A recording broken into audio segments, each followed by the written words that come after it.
పులివెందుల పులివెందులలో ఈ నెల 12వ తేదీ జరగబోతున్నటువంటి ఉప ఎన్నిక జెడ్పీటీసీ ఉప ఎన్నిక. ఈ ఉప ఎన్నికలు మాత్రం రెండు పార్టీలు చాలా సీరియస్గా తీసుకున్నాయి. అటు వైసీపీ ఇటు కూటమి. అసలు కూటమి పార్టీల నాయకులు, ఎమ్మెల్యేలు, ఎంపీలు అందరూ కూడా పులివెందులను అసలే మొత్తం కమ్మేశారు. ఇంకా ఏ విధంగా అయితే ఆకాశాన్ని మబ్బులు కమ్మేస్తాయో ఆ విధంగా పులివెందుల మొత్తాన్ని చుట్టూ వాళ్ళే ఉన్నారు. ఇంకా ప్రలోభాలు, దాడులు, దౌర్జన్యాలు ఇష్టారీతిన రెచ్చిపోతున్నారు. అదేవిధంగా వైసీపీ కూడా తమ సీటు కాబట్టి ఎలాగైనా సరే గెలిపించుకోవాలని చెప్పేసి వాళ్ళు కూడా చాలా ప్రెస్టీజియస్గా ఉండరు. పులివెందుల వైసీపీ వాళ్ళకి ఇంకా చావో రేవో అన్న ఇది ఎన్నికలు అనుకుంటా. చాలా ప్రెస్టీజియస్గా తీసుకున్నారు వాళ్ళు కూడా. అసలు కూటమి పార్టీలు అయితే సీఎం రమేష్ని దింపారు, ఆదినారాయణ రెడ్డిని దింపారు, తెలుగుదేశం పార్టీ ఎంపీలు, ఎమ్మెల్యేలు అబ్బో అందరూ దిగిపోయారు. ఇంకా జనసేన మామూలుగా లేదు, రచ్చ అక్కడ ఓ రేంజ్లో ఉంది. వైసీపీ వాళ్ళు కూడా ఎక్కడా తగ్గట్లే, మొత్తం సైన్యాన్ని మొత్తం దింపేశారు. వాళ్ళు కూడా బీభత్సంగా చేస్తున్నారు. ఏదేమైనా సరే, ఏదైనా ఎన్నికలు వస్తే ఏ రాజకీయ పార్టీ అనేసి ఏం చేస్తుంది, వాళ్ళు చేసినట్టు మంచిని చెప్పుకుంటూ మాకు ఓట్లు వేయండి, ఇదిగో ఇది మంచి చేసాం, మమ్మల్ని గెలిపిస్తే ఇంకా మంచి చేస్తాం, పలానా చేస్తాం అని చెప్పేసి చెప్పుకుంటారు. అది మంచి పద్ధతి. అనుకోని పరిస్థితుల్లో ఎవరైనా ఒక పార్టీ అంటే ఒక నాయకుడు చనిపోతే ఉప ఎన్నిక లేకుండా వారి కుటుంబంలోని ఎవరికో ఒకరికి ఆ పదవిని ఏకగ్రీవంగా కట్టబెట్టడం ఆనవాయితీ, ప్రతి ఒక్క పార్టీ చేసే పని. కానీ ఇక్కడ మాత్రం చనిపోయిన వ్యక్తి యొక్క కుమారుడికి వైఎస్ఆర్ కాంగ్రెస్ పార్టీ సీట్ ఇచ్చింది. దాన్ని కూడా జీర్ణించుకోలేక తెలుగుదేశం పార్టీ కూటమి వాళ్ళ అభ్యర్థిని కూడా నిలిపి అక్కడ ఎన్నికలు వచ్చేలా చేసింది. రాజకీయాల్లో ఎందుకంటే చాలా హోందాతనం చాలా ఇంపార్టెంట్. మరి ఆ హోందాతనం మర్చిపోయి తెలుగుదేశం పార్టీ వాళ్ళు ఇంకా బరిదిక్కిచ్చేస్తున్నారు. అదేవిధంగా ఈ నెల 12వ తేదీ జెడ్పీటీసీ ఎన్నికలు కూడా జరగబోతున్నాయి.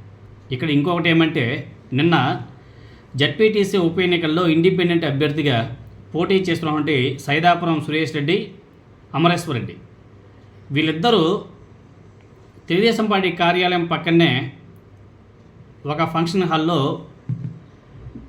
పెళ్ళికి వెళ్ళారంట. వాటిని గ్రహించినటువంటి తెలుగుదేశం పార్టీ నాయకులు కొంతమంది కేడర్ వాళ్ళ మీద దాడులు చేశారు.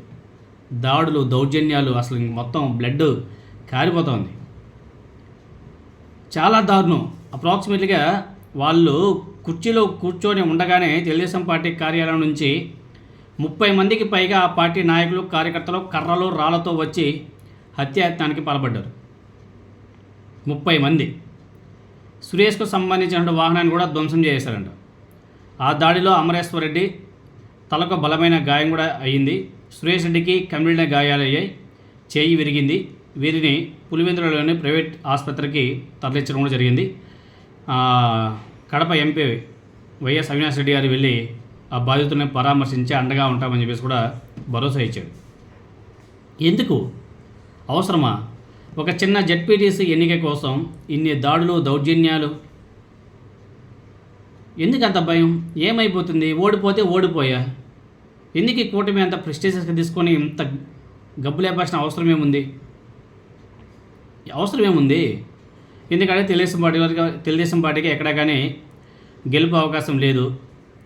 ఇలా కార్యకర్తల మీద దాడి చేసి ఉప ఎన్నికను కంట్రోల్లోకి తెచ్చుకోవాలని చెప్పేసి వాళ్ళు కుటిల పన్నాగం కూడా పడుతున్నట్టుగా తెలుస్తుంది. అమరేశ్వర్ రెడ్డి జెడ్పీటీసీ ఉప ఎన్నికల్లో ఇండిపెండెంట్ అభ్యర్థిగా పోటీ చేస్తున్నాడు. వాళ్ళు కలిసి ఏదో పెళ్ళికి వెళ్తే అక్కడికి వెళ్ళి 30 మందితో దాడి చేయించడం అవసరమా? చెప్పుకోవాలి, గొప్పగా చెప్పుకోవాలి. ఇదిగో మేము పోయిన ఎన్నికల్లో సూపర్ 6 అన్నాము, సూపర్ 7 అన్నాము, నిరుద్యోగులకి నిరుద్యోగ భృతి అన్నాము, ఇంకా ఎన్నెన్నో చెప్పారు కదా, రిచ్ టు పూర్ అన్నాము. ఇలాంటి కార్యక్రమాలు మేము చేసేసాము, ఇచ్చేసాము. వాటిని చూసి మాకు ఓటేయండి అని చెప్పేసి అడుక్కోవాలి. కానీ ఇది ఎంత దారుణంగా వ్యక్తుల మీద దాడులు, చంపేయాలని చూస్తున్నారా ఏంది? అది ఏ పార్టీకైనా సరే ఇది మంచి పద్ధతి కాదు. మరి మన పోలీస్ వ్యవస్థ ఏం చేస్తుందో ఏమో, మరి ఇంకా దేవుడికే తెలియాలా. మరి దీని మీద ఏమైనా సరే కేసు కట్టి ఎవరైతే దాడులు చేశారో వాళ్ళని పట్టుకొని అరెస్ట్ చేసి జైలు చేసే పరిస్థితి ఉందా, లేకపోతే తూతూ మంత్రంగా వదిలేస్తారనేది చూడాలి.